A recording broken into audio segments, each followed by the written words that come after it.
Hello friends, good morning to all of you.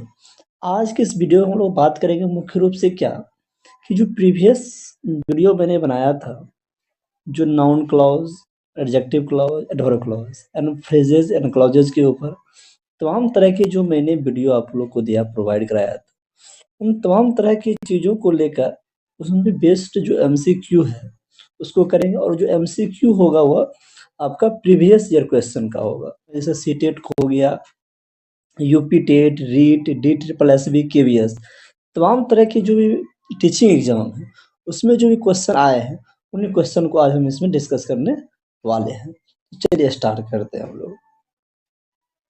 पहला question दिया हुआ यहाँ पे, I now that he is innocent. तो आई नाउ क्या है, आपका प्रिंसिपल क्लाउज है। डैट ही इज इनोसेंट, ये जो डैट यहाँ से लिखा हुआ है आपका क्या है, सबऑर्डिनेटिंग क्लाउज, जिसको हम लोग डिपेंडेंट क्लाउज के नाम से भी जानते हैं। अब ये कैसे है, तो तमाम तरह की चीजें मैंने प्रीवियस वीडियो में किया है, वहां से जाकर आप देख सकते हैं। तो इस प्रकार से इस जो इंडिपेंडेंट क्लाउज है आई नाउ, तो इससे क्वेश्चन अगर हम करते हैं वाट से, अगर वाट का आंसर आता है तो आंसर आने के बाद वो कहलाता है आपका नाउन क्लॉज। इसका आंसर आना चाहिए वाट का। अगर वाट का आंसर आ जाता है तो क्या कहलाएगा आपका, वह प्रिंसिपल क्लॉज कहलाएगा। आई नो वाट आंसर आ रहा है, डेट ही इज इनोसेंट, इसका मतलब ये हो गया एक कौन सा आंसर क्या होगा, नाउन क्लॉज हो जाएगा। ठीक, आगे बढ़िए। चलिए नेक्स्ट क्वेश्चन दिया हुआ है, unless you work hard you can not succeed.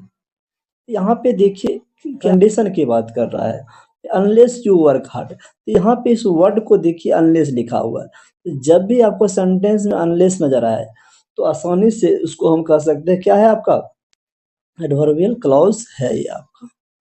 ठीक, और इसमें कभी कभी क्या होता है कि एडवर्ब क्लॉज में दे देगा, एडवर्ब क्लॉज का रीजन है, कंडीशन है, उसमें आपको ऑप्शन को ध्यान से पढ़ना पड़ेगा और देखना पड़ेगा कि क्या दिया हुआ, रीजन दिया है या फिर कंडीशन दिया हुआ है या मैनर दिया हुआ है।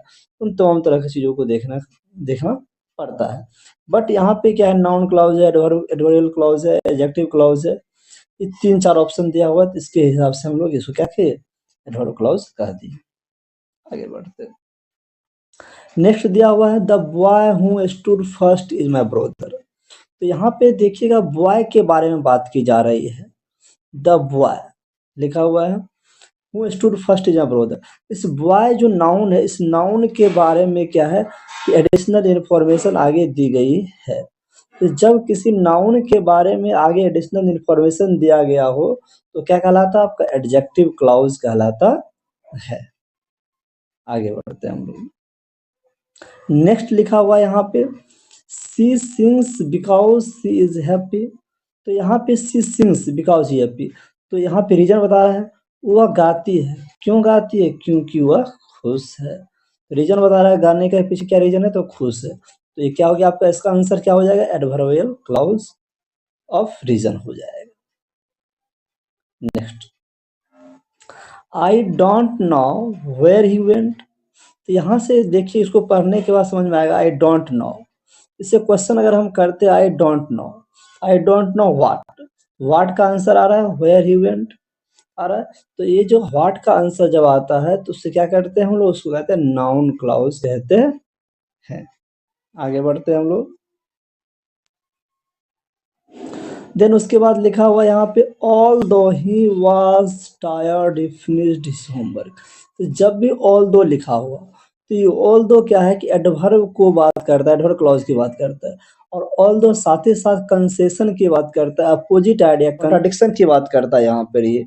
जैसे ऑल दो ही वॉज टायर्ड, ऑल दो ही वॉज टायर्ड, तो यहाँ पे जो ऑल दो लिखा हुआ है, ही वॉज टायर्ड लिखा हुआ है, हालांकि वह क्या है, थका हुआ था। ये फिनिश्ड है, फिर भी उसने क्या किया, अपना काम को फिनिश कर दिया। तो अपोजिट आइडिया की बात करता है, अपोजिट आइडिया की हम लोग क्या कहते हैं, कंसेशन कहते हैं, यानी एडवर्बियल क्लॉज ऑफ कंसेशन इसका आंसर हो जाएगा। नेक्स्ट, नेक्स्ट कहता है यहाँ पे, the book that you gave me is interesting. अब यहाँ पे लिखा हुआ है बुक, इस बुक के बारे में आगे बात किया जा रहा है। बुक क्या आपका नाउन है, इस नाउन के बारे में बात किया ना, बुक कैसा है, इंटरेस्टिंग है। तो जब किसी नाउन के बारे में सेंटेंस में आगे एडिशनल इंफॉर्मेशन दिया हो तो क्या कहलाता है आपका? एडजेक्टिव क्लॉज कहलाता है। तो एडजेक्टिव क्लॉज हो गया। Next, what he said was true. तो व्हाट ही सेड, देखिए यहाँ पे देखने से पता चल रहा होगा कि यहाँ से लेकर यहाँ तक जो है ये क्या है? What he said was true. तो ये जो सब्जेक्ट की तरह काम कर रहा है, तो सब्जेक्ट की तरह काम कर रहा है, तो ये क्या कहलाएगा आपका? एक नाउन क्लॉज कहलाएगा। ये क्या होगा? ये नाउन क्लॉज होगा। आगे बढ़ते हैं हम लोग। देख सकते हैं क्या लिखा हुआ है, she sings as if she were a professional singer. तो इसको पढ़ने के बाद क्या चल रहा है कि एज इफ लिखा हुआ है। तो जब भी एज इफ होगा, तो आपको बताए थे प्रीवियस वीडियो में क्या कि वह क्या होगा? एडवर्ब क्लॉज की बात करता है। लेकिन एडवर्ब क्लॉज में साथ में किसकी बात कर रहा है? वो मेनर की बात कर रहा है। किसकी बात कर रहा है? मेनर, या कंडीशन की बात नहीं हो रही है। सी सिंग्स गाती है, तो as as if she were a professional singer, यानी प्रोफेशनल सिंगर की तरह गाती है। उसका मेनर दिखा रहा है, तो उसका गाने का तरीका दिखा रहा है। इसलिए क्या हुआ इसका आंसर? एडवर्बियल क्लॉज ऑफ मेनर हो जाएगा। आगे बढ़ते हैं। नेक्स्ट दिया हुआ यहाँ पे, she came late she missed the bus. तो यहाँ पे she came late because she miss the bus. तो यहाँ से देखने से ये लग रहा है बिकॉज लगा हुआ है, रीजन की बात किया जा रहा है। वो लेट हो गए इसलिए वो क्या हो गया? बस मिस हो गया। तो जब रीजन की बात करता है तो किसकी बात हो जाती है? वो एडवर्बियल क्लॉज ऑफ रीजन, इसका आंसर हो जाएगा। नेक्स्ट दिया हुआ यहाँ पे, this is the place where I was born. ये जो प्लेस लिखा हुआ है यहाँ पे, इस प्लेस के बारे में एडिशनल इंफॉर्मेशन यहाँ दिया हुआ है ना। वेयर आई वॉज बोर्न, जहाँ मैंने जन्म लिया था। तो प्लेस के बारे में एडिशनल इंफॉर्मेशन दिया हो तो क्या होगा? जब भी किसी नाउन के बारे में आगे एडिशनल इंफॉर्मेशन दिया हो सेंटेंस में, तो क्या कहलाता है आपका? एडजेक्टिव क्लॉज कहलाता है। आगे बढ़ते हैं हम लोग। नेक्स्ट दिया हुआ है, पे क्वेश्चन लिखा हुआ है that you should say this surprises me. तो यहाँ पे दिस सरप्राइजेज मी लिखा हुआ है। This surprises me what?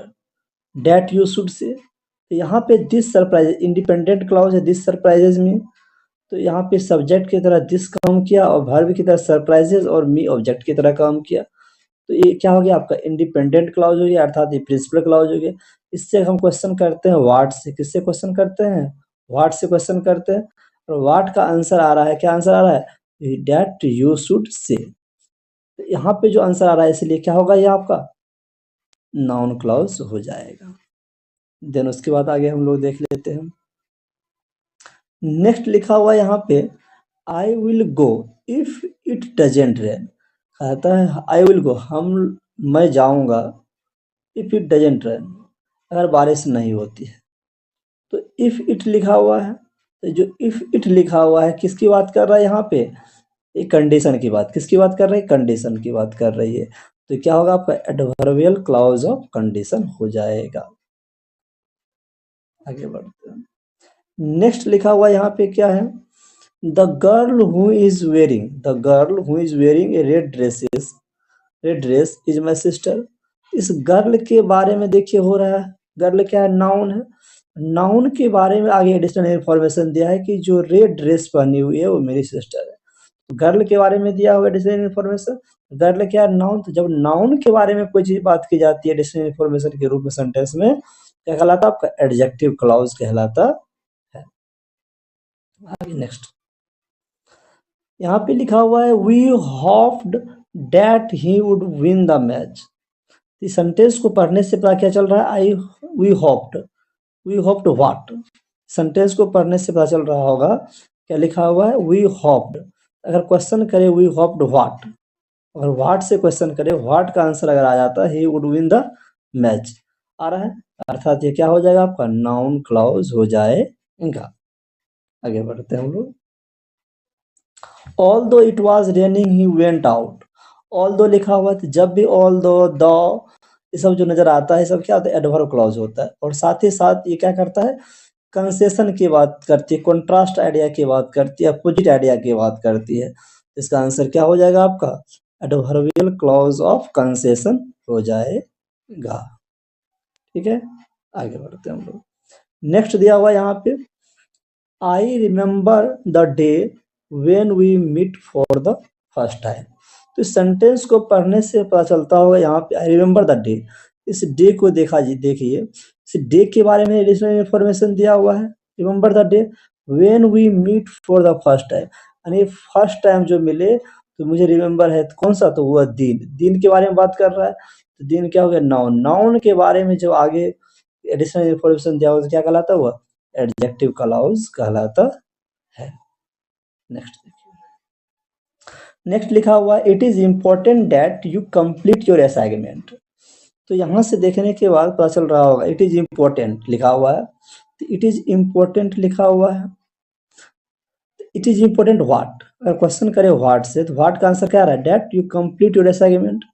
What का आंसर आ रहा है, तो व्हाट का जब आंसर आएगा तो क्या कहलाएगा आपका? नाउन क्लॉज कहलाएगा। नेक्स्ट देखते हैं, नेक्स्ट क्वेश्चन लिखा हुआ he talks as the he knew everything. He talks as the लिखा हुआ है, देखिए sorry for that, as the लिखा हुआ है। तो एज द जब भी होगा, द होगा, एज द होगा, एज इफ होगा, एडवर्बियल क्लॉज के बारे में बात हुआ करेगा। लेकिन यहाँ पे क्या है हुआ? मैनर के बारे में बात कर रहा है, एडवर्बियल क्लॉज ऑफ मैनर के बारे में बात कर रहा है। ही टॉक्स एज दो ऐसा बात करता है, ही न्यू एवरीथिंग, जैसा कि मोनो सब कुछ जानता हो। मैनर की बात करता है तो इसका आंसर क्या होगा? एडवर्बियल क्लॉज ऑफ मैनर हो जाएगा। ठीक है, नेक्स्ट देखिए, हो गया यहाँ तक। अब ध्यान रखना एक बात को हमेशा क्या, कि देखिए जब भी नाउन क्लॉज होगा तो नाउन क्लॉज में क्या होगा? जो इंडिपेंडेंट क्लॉज होगा, जो प्रिंसिपल क्लॉज होगा, उससे अगर हम व्हाट से क्वेश्चन करते हैं, किससे क्वेश्चन करते हैं? व्हाट से क्वेश्चन करते हैं। व्हाट का अगर आंसर आ रहा है तो क्या कहलाएगा? नाउन क्लॉज कहलाएगा। ठीक है, अगर व्हाट का आंसर आ रहा है तो नाउन क्लॉज कहलाएगा। और साथ ही साथ एडजेक्टिव क्लॉज के लिए क्या ध्यान रखना है, कि जब भी क्वेश्चन दिया हुआ हो और क्वेश्चन में क्या हो, किसी नाउन का बारे में एडिशनल इंफॉर्मेशन सेंटेंस में गिवन हो, नाउन हो या प्रोनाउन हो, उसके बारे में सेंटेंस में एडिशनल इंफॉर्मेशन आगे गिवन हो, तो क्या कहलाएगा? आपका एडजेक्टिव क्लॉज कहलाएगा वहां पे। ठीक है, यहाँ तक में। अब देखिए बात करते हैं हम लोग एडवर्ब क्लॉज की। एडवर्ब क्लॉज में क्या होता है कि पीछे हम वीडियो में आपको बताए भी थे, कुछ ऐसे कीवर्ड होते उसको ध्यान रखना पड़ता है। और साथ ही साथ जो एडवर्ब क्लॉज होगा ना आपको, वो क्या करेगा? आपको किसी एडजेक्टिव के बारे में बात करेगा, या वर्ब के बारे में, या अनदर एडवर्ब जो होगा सेंटेंस में, उसके बारे में उसको क्या करेगा? वो क्वालिफाई करने का काम वह करेगा। तो क्या कहता है? एडवर्ब क्लॉज कहलाता है। और साथ ही साथ कुछ वर्ड की पॉइंट होते हैं जो कि प्रीवियस वीडियो में मैंने आपको डिस्कस किया, उस वीडियो को जो अगर आप देख सकते हैं, वहां से आपका कंसेप्ट क्लियर हो सकता है। आगे बढ़ते हैं हम लोग। इस क्वेश्चन को देखिए, लिखा हुआ he acts as if he were the boss. देखिए एज इफ लिखा हुआ है, तो एज इफ है एडवर्ब क्लॉज हो जाएगा। लेकिन एडवर्ब क्लॉज में देखा रीजन होगा या मैनर होगा, इसको पढ़ने के बाद समझ में आएगा। He acts as if were the boss, manner के देख, वो बॉस की तरह जैसे ही एक्ट ऐसा करता है मानो वो बॉस हो, तो मैनर की बात कर रहा है, तो इसका आंसर क्या हो जाएगा? एडवर्बियल क्लॉज ऑफ मैनर हो जाएगा। ठीक है, चलिए, तो इस प्रकार से क्या होता है कि हमारा क्वेश्चन आज कंप्लीट हो जाता है। अगर आपको और भी किसी टॉपिक पर चाहिए वीडियो तो आप कमेंट कर सकते हैं। ठीक है, अगर वीडियो आपको पसंद आया तो वीडियो को लाइक, शेयर एंड सब्सक्राइब भी कर सकते हैं, अपने दोस्तों के साथ शेयर कर सकते हैं। अगर आपको कुछ सुझाव देना है कि वीडियो में क्या इम्प्रूवमेंट होनी चाहिए, तो आप वीडियो की कमेंट कर सकते हैं कि ये चीज़ इम्प्रूव करना चाहिए, तो मैं कोशिश करूँगा उस चीज़ को इम्प्रूव करने के लिए। Thanks for watching this video.